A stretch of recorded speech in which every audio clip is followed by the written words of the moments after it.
प्रधानमंत्री कृषि सिंचाई योजना, ministry of agriculture and farmer welfare की स्कीम लास्ट मिनट रिवीजन में आज हम जल्दी से देखेंगे कि ये स्कीम क्या है, क्या करती है और क्यों ये इंपॉर्टेंट है और यूपीएससी पॉइंट ऑफ व्यू से ये क्यों इंपॉर्टेंट है।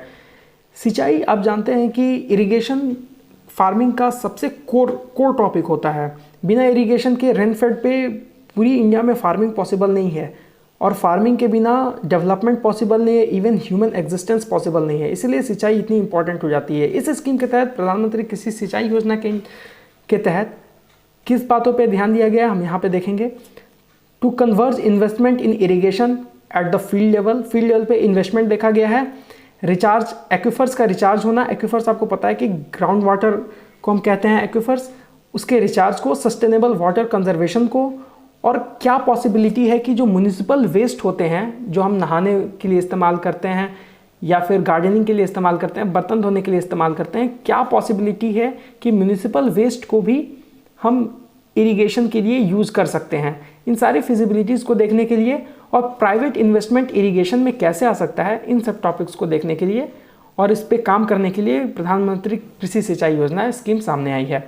होगा क्या इस स्कीम में? डिसेंट्रलाइज स्टेट लेवल पे प्लानिंग होगी। जो है वो डिस्ट्रिक्ट लेवल इरिगेशन प्लान तैयार करेंगे, स्टेट लेवल इरिगेशन प्लान तैयार करेंगे और ये जितनी प्लानिंग होगी ये सारे फार्म लेवल होगी।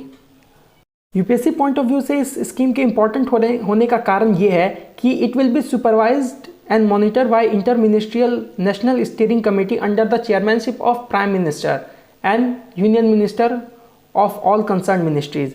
तो प्राइम मिनिस्टर जिसके चेयरमैन हो तो वो कमिटीज़ खुद में ही इंपॉर्टेंट हो जाती हैं और यूपीएससी के पॉइंट ऑफ व्यू से तो काफ़ी इंपॉर्टेंट हो जाती हैं।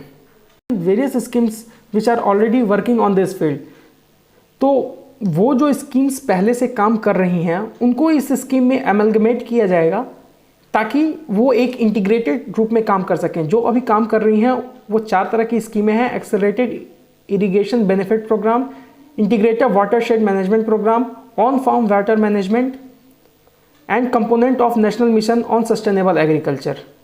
ये 4 तरह की स्कीमें हैं जो इरिगेशन पे पहले से ही काम कर रही हैं। इन सारे कामों को करने के लिए फंड की जरूरत पड़ेगी, पैसों की तो जरूरत पड़ेगी ही।